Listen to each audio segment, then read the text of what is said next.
Assalamualaikum warahmatullahi wabarakatuh. Salam guru penggerak. Perkenalkan, nama saya Miftahul Hasanah SSI MPD, calon guru penggerak angkatan 9 dari SMA Negeri 8 Kota Ternate, Provinsi Maluku Utara. Pada kesempatan kali ini, saya akan memaparkan koneksi antar materi, kesimpulan dan refleksi modul 1.1 tentang pemikiran Ki Hajar Dewantara. Adapun kerangka pembelajaran pada modul 1.1 diantaranya adalah mulai dari diri, yaitu membuat refleksi diri tentang pemikiran Ki Hajar Dewantara. Yang kedua, eksplorasi konsep, yaitu memperdalam pengetahuan dan pemahaman kita tentang konsep pendidikan Ki Hajar Dewantara. Yang ketiga, ruang kolaborasi. Pada aktivitas ini, sesama peserta pendidikan guru penggerak diberi ruang untuk berkolaborasi untuk mengeksplorasi nilai-nilai luhur, sosial budaya di daerah masing-masing untuk menebalkan kekuatan kodrat pada murid, baik sebagai manusia atau anggota masyarakat.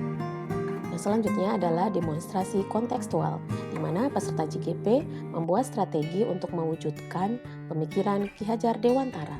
Selanjutnya adalah elaborasi pemahaman, di mana peserta JGP menuangkan berbagai pertanyaan tentang refleksi filosofis pemikiran Ki Hajar Dewantara yang dibahas bersama instruktur. Kemudian, koneksi antar materi. Dalam hal ini, peserta JGP membuat kesimpulan dan refleksi pemahaman baru yang dipelajari dari pemikiran Ki Hajar Dewantara. Kesimpulan pembelajaran dari modul 1.1 yang dapat saya ambil bahwa menurut Ki Hajar Dewantara, pengajaran adalah bagian dari pendidikan. Pengajaran merupakan suatu proses pendidikan yang berfungsi untuk memberi ilmu untuk kecakapan hidup, baik secara lahir maupun batin. Ki Hajar Dewantara juga berpendapat bahwa pendidikan pada hakikatnya adalah menuntun atau memberi tuntunan terhadap segala kekuatan kodrat yang dimiliki oleh anak, agar dia mencapai keselamatan dan kebahagiaan yang setinggi-tingginya, baik sebagai manusia ataupun sebagai anggota masyarakat. Pendidikan diharapkan bisa menciptakan kesempatan bagi murid agar mampu tumbuh secara utuh, sehingga dia mampu memuliakan dirinya dan orang lain, serta mampu menjadi pribadi yang mandiri.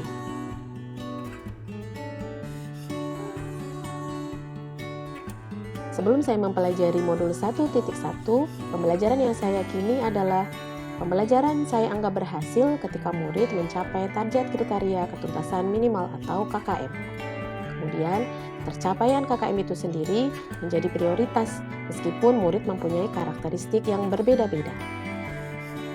Saya juga meyakini terlalu fokus hanya menilai aspek kognitif saja. Kemudian lebih fokus hanya untuk menyelesaikan materi pembelajaran yang saya lakukan. Selanjutnya, saya lebih sering melakukan pembelajaran yang berpusat pada guru. Kemudian, terkadang murid tidak sepenuhnya saya tempatkan sebagai subjek pembelajaran. Setelah saya mempelajari modul 1.1, saya memahami bahwa sudah seharusnya saya sebagai guru melakukan proses pembelajaran secara menyeluruh dalam semua aspek, yaitu aspek kognitif, afektif, psikomotor, sosial, budaya, dan spiritual.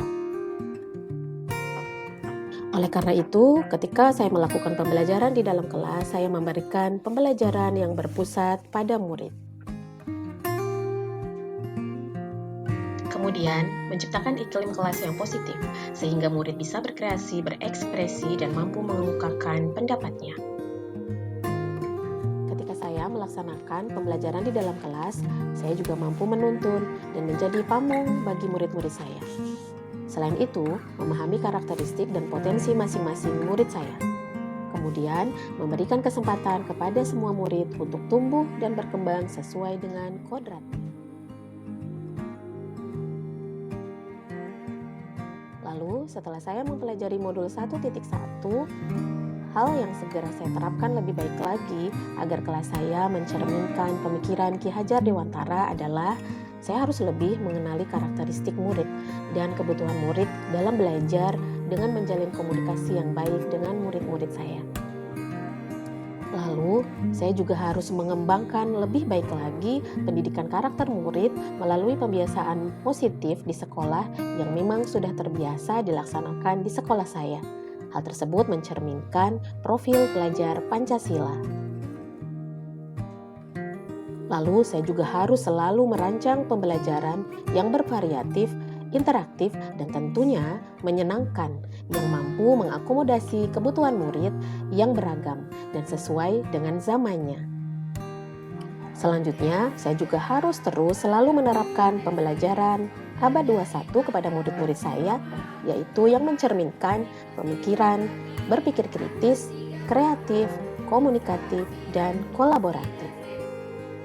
Lalu, saya juga harus selalu melibatkan murid-murid saya dalam setiap kegiatan belajarnya. Kemudian, saya juga harus terus selalu berusaha untuk menuntun murid-murid saya sesuai dengan kodratnya, bukan lagi menuntut. Yang selanjutnya adalah memberikan ruang yang luas bagi murid-murid untuk selalu mengembangkan ide kreatif mereka saat proses pembelajaran di dalam kelas.